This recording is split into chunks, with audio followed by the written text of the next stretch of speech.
It is asking, is marriage a destiny? Okay.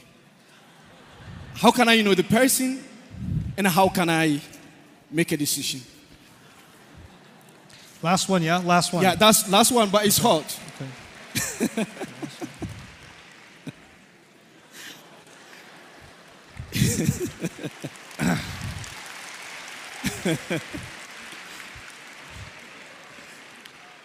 Listen.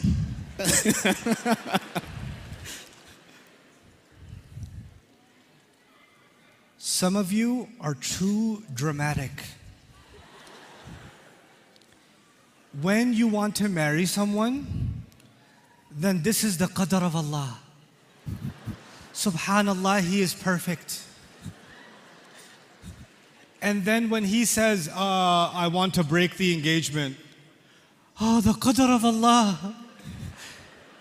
How I don't understand the philosophy of qadr because the engagement broke. Marriage is an informed decision. Families come together. You do the best you can to understand if this is a good decision for you. And it's like any other decision.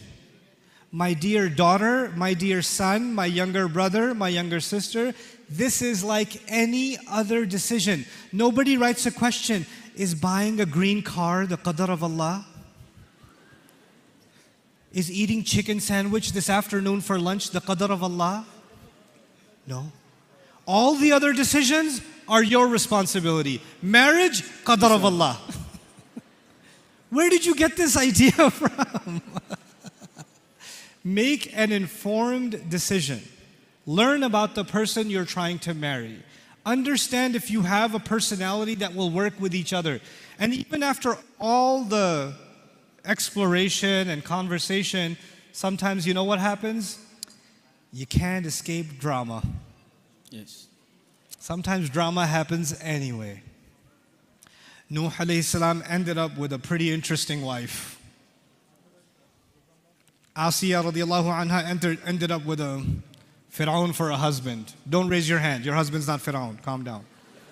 Okay. Sometimes people change.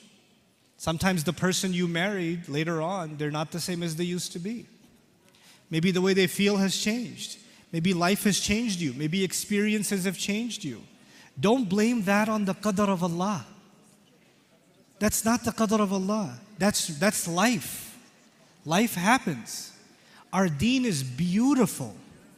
It's absolutely beautiful. It gave us a way to understand the marriage relationship.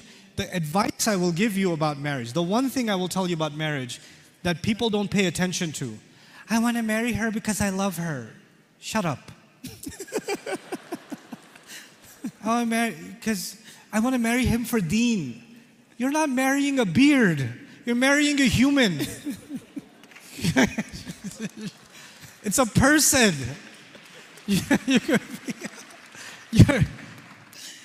You could be religious, pray 5 times, and you could still hate their guts. Just because someone is practicing their deen does not make them a good person in every other way. There are plenty of people that have an anger problem and they go to Hajj every year, but they still have an anger problem. So, what I'm trying to get at, Allah mentioned one thing about marriage that is on top. Number 1, everything else is later. وَمِنْ آيَاتِهِ أَنْ خَلَقَ لَكُم مِّنْ أَنفُسِكُمْ أَزْوَاجًا لِتَسْكُنُوا إِلَيْهَا. لِتَسْكُنُوا. This is called lam al-ta'lil. He said He made you into spouses for the purpose that you could find peace. For what purpose? Say it. You could find peace. And then 2 and 3. وَجَعَلَ بَيْنَكُمْ مَوَدَّةً That's 2 and 3. Number 1 is peace. Now, what does that mean? That means when you love someone, but sometimes you can love someone without respecting them. You can love someone without being honest to them. You can love someone without caring for them properly. You can love someone but hate their family. And all of these things, you know what they do? They take away the peace. So even if love is there, peace is not there. And when peace is not there, the purpose of the marriage is gone. The purpose is gone. The purpose is not love. That comes from Allah. The purpose is not care, rahmah. That comes from Allah. Your purpose is to find peace. So when you're looking for a spouse, you're asking yourself, what is it that makes me peaceful?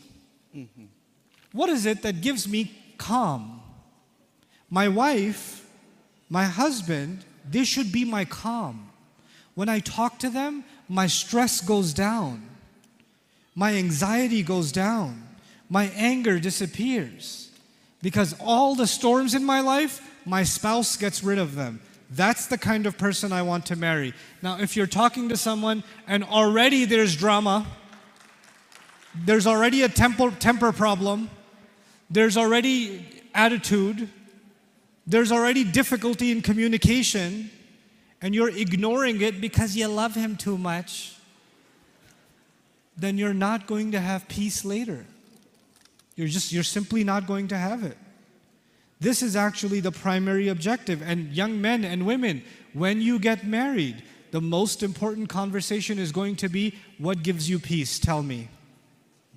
What gives you peace? How can I give you that peace? And what gives you peace? How can I give you that peace? لِتَسْكُنُوا إِلَيْهَا. So you can give each other peace. You give each other sakina. That's it. You know what most people suffer from? Marriages and drama.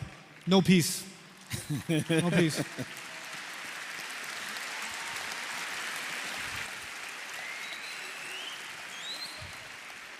Young men, university students, right? Stay out of trouble. Stay in good company. Stay purposeful. Young women, when you're learning in university and college, stop having anxiety. Who's going to marry me? When am I going to get married? When is the qadr of Allah going to come? Stop. Just do your homework. Stop. Last thing, when you live a purposeful life, when you accomplish purpose and you live that way, then good people of purpose will come in your life. You won't have to look for that spouse will look for you. You have to just become purposeful, and you can do it. You're smart, you're creative, Allah has given you opportunity, you're Muslim, you have the perfect life. You have the perfect life. Yeah. This is not a challenge.